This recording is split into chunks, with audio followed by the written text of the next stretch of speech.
বন্ধুসকল আপোনালোকে ভিডিঅ'টো ভালকৈ চাওক। ভিডিঅ'টোত আপোনালোকে দেখা পাব সাউথৰ জনপ্ৰিয় অভিনেত্ৰী ৰশ্মিকা মন্দনা, য'ত তেওঁক আপোনালোকে এটা বহুত বোল্ড ৰূপত দেখা পাব। কিন্তু বন্ধুসকল ভিডিঅ'টো সঁচানে?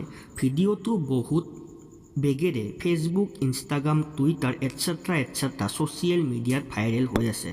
কিন্তু বন্ধুসকল এই ভিডিঅ'টো সম্পূৰ্ণ মিছা, যিটো বনোৱা হৈছে AI টেকন'লজিৰে। AI দ্বাৰা বেলেগৰ এটা ভিডিঅ' লৈ সেই ভিডিঅ'টোত সেই আচল ছোৱালীজনীৰ মুখৰ পৰিৱৰ্তে ৰশ্মিকা মন্দনাৰ ফেচখন লগাই দিয়া হৈছে AI দ্বাৰা। আৰু এই ভিডিঅ'টোৰ আচল গৰাকী হ'ল জাৰা পাটেল। আপোনালোকে দেখিব পাৰিছে এইজনী ছোৱালী হ'ল জাৰা পাটেল, যি ভাৰতীয় ব্ৰিটিছ নাগৰিক। আৰু এইজনী ছোৱালীৰে ভিডিঅ'টো লৈ তাত AI দ্বাৰা ৰশ্মিকা মন্দনাৰ ফেচখন লগাই দিয়া হৈছে। আপোনালোকে দেখিব পাৰিছে এইটো হ'ল জাৰা পাটেলৰ অফিচিয়েল ইনষ্টাগ্ৰাম পেজ। তেওঁ ইয়াতে বহুতো ভিডিঅ' আপলোড কৰিছে, আপোনালোকে দেখিব পাৰিছে।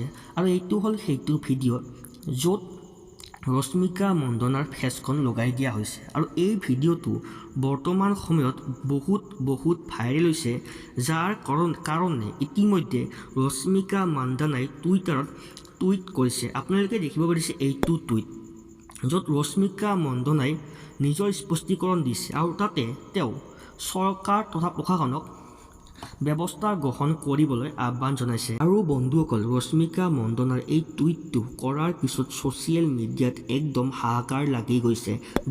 ডাঙৰ এক্টৰ এক্ট্ৰেছে ৰশ্মিকা মন্দনাৰ সমৰ্থনত টুইট কৰিছে আৰু চৰকাৰক ব্যৱস্থা গ্ৰহণ কৰিবলৈ আহ্বান জনাইছে।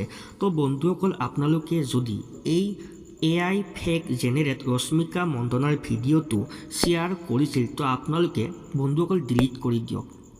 কাৰণ হয়তো চৰকাৰে ব্যৱস্থা গ্ৰহণ কৰিলে আপোনালোকৰ একাউণ্ট টেম্পৰাৰী ব্লক হ'ব পাৰে মিছা ভিডিঅ' প্ৰচাৰ কৰাৰ বাবে। তো বন্ধুসকল আপোনালোকে এই ভিডিঅ'টো আগতীয়াকৈ ডিলিট কৰি দিয়ক। লগতে বন্ধুসকল আপোনালোকেও এনেকৈ কেতিয়াও নিজৰ প্ৰাইভেট ফটো বা ভিডিঅ' শ্বেয়াৰ নকৰিব। হয়তো আপোনালোকো ভৱিষ্যত এনেকুৱা ক্ৰাইমৰ সন্মুখীন হ'ব পাৰে। তো সাৱধান থাকক, সতৰ্ক থাকক।